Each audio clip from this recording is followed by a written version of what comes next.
Alors aujourd'hui, on se penche sur un livre au titre qui, il faut le dire, interpelle. Quand tout s'effondre de Pema Chodron. Le sous-titre, c'est Conseil d'une sage pour des temps difficiles. Et c'est exactement de ça qu'on va parler. Comment on fait face aux pires moments de notre vie. Mais pas en cherchant à fuir, au contraire, en se tournant vers le chaos. Le chaos doit être considéré comme une excellente nouvelle. Bon, quand on lit ça, notre première réaction, c'est de se dire « comment ça ?» Ça va à l'encontre de tout ce qu'on ressent, non? Face au chaos, notre instinct, c'est de paniquer et de fuir. Mais voilà, pour Pema Chodron, c'est justement là, dans ce chaos, que tout commence. C'est ce paradoxe un peu fou qu'on va essayer de décortiquer ensemble. Alors, pour y voir plus clair, on va suivre un chemin en 5 étapes, directement tiré du livre. D'abord, on va voir ce qui se passe quand tout s'effondre. Ensuite, on parlera d'intimité avec la peur, puis de l'amitié avec soi-même. On verra aussi un outil très pratique, la pleine conscience. Et on terminera avec une idée assez déroutante, aller au-delà de l'espoir. Allez, on commence quand tout s'effondre. C'est cette expérience universelle de perdre pied, ce sentiment que le sol se dérobe sous nos pieds. C'est quelque chose que tout le monde connaît. Et l'instinct, bien sûr, c'est de s'agripper à n'importe quoi de solide. Et ce qui est puissant avec Pema Chodron, c'est qu'elle ne parle pas de ça de loin. Elle l'a vécu, vraiment. Quand elle est devenue directrice de l'abbaye de Gampo, elle raconte que tout son monde intérieur s'est effondré. Toutes ses certitudes, ses petites stratégies pour garder le contrôle, tout a volé en éclats. Et ce qui aurait pu être un échec total est en fait devenu la base même de son enseignement. Et ça nous amène à cette idée centrale.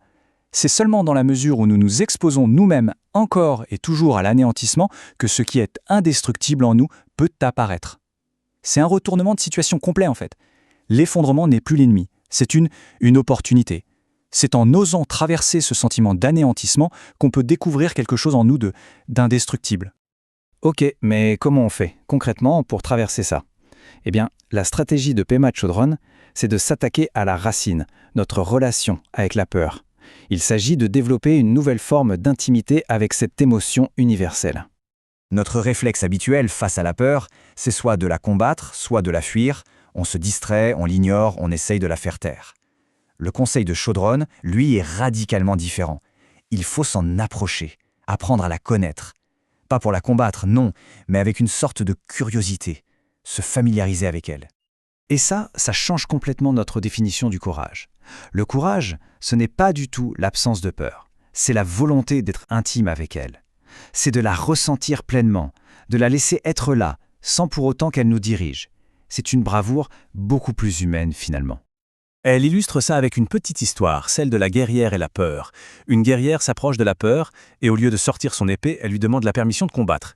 Elle lui demande « Comment je peux te vaincre ?» Et la peur répond « Écoutez bien, mes armes, c'est que je parle très vite et que je m'approche tout près de ton visage. Si tu ne fais pas ce que je te dis, je n'ai aucun pouvoir. » Tout est là. Le pouvoir de la peur, c'est notre réaction compulsive à ce qu'elle nous dit. D'accord. Mais comment on trouve la force de ne pas faire ce que la peur nous hurle de faire? Comment on reste là sans être emporté? Eh bien la clé, c'est l'attitude qu'on a envers soi-même. C'est ce que Chodron appelle l'amitié avec soi-même, ou en sanskrit la pratique du Maitri. Alors, Maitri, qu'est-ce que c'est? C'est une amitié inconditionnelle avec soi. Et attention, ce n'est pas du développement personnel classique. L'idée n'est pas de s'améliorer pour enfin pouvoir s'aimer. C'est de faire exactement l'inverse. C'est d'abandonner la lutte, de cesser d'essayer d'être différent de ce qu'on est, et de s'accueillir tel quel, là, maintenant.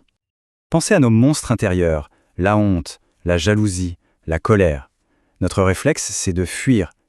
Chodron raconte l'histoire d'une amie d'enfance qui faisait des cauchemars où elle était poursuivie par des monstres.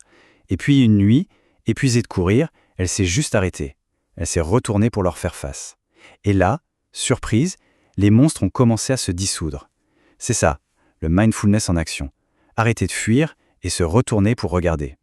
Bon, tout ça peut sembler un peu conceptuel. C'est pour ça qu'il y a un outil très, très concret pour cultiver cette attitude, la pratique de la pleine conscience, la méditation. La pratique commence avec le corps. On s'assoit, les jambes croisées ou les pieds au sol. Le torse est droit, mais pas rigide, la poitrine ouverte, les mains sont juste posées sur les cuisses. Et point important, les yeux restent ouverts avec un regard doux vers le bas. La bouche est un peu ouverte, la mâchoire détendue.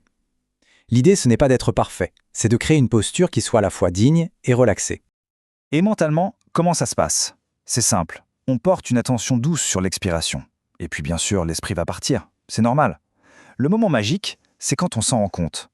Sans se fâcher, sans se juger, on peut juste noter mentalement « penser ». C'est tout. Et puis, on laisse cette pensée s'en aller, et on revient à l'expiration. C'est un entraînement, encore et encore, à cette fameuse bienveillance. On arrive maintenant au dernier point, et c'est sans doute le plus déroutant, mais aussi le plus libérateur du livre. Aller au-delà de l'espoir. Oui, vous avez bien entendu, abandonner l'espoir pour trouver la liberté. Selon cette philosophie, la véritable racine de la souffrance, c'est notre croyance qu'on peut atteindre une sorte de sécurité permanente, qu'on peut éviter la douleur pour de bon. Cette course sans fin pour trouver un terrain stable, pour que tout soit enfin OK, c'est ça que le bouddhisme appelle le samsara. Et c'est cette croyance même qui nous rend anxieux. Et on est tous pris dans ce jeu. Le livre parle des 8 dharmas de ce monde, ces 4 paires d'opposés qui nous tiennent en otage.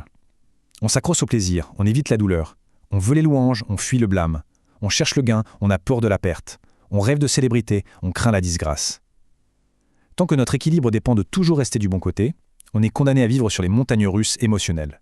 Alors, quand Pema Chodron parle de non-théisme, attention, ce n'est pas une question de croire en Dieu ou pas. C'est une pratique. C'est l'idée de se détendre dans l'incertitude du moment, sans chercher quelque chose ou quelqu'un pour nous protéger.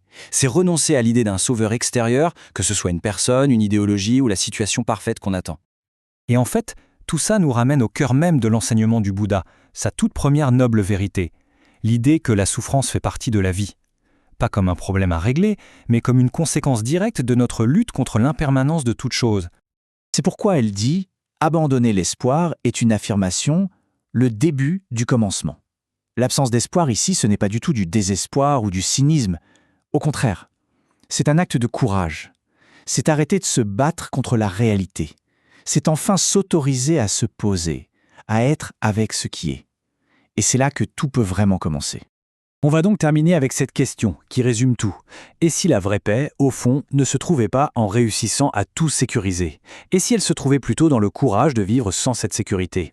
Et si, au lieu de construire des murs, on apprenait à danser avec l'incertitude? La question reste ouverte, à chacun d'y réfléchir,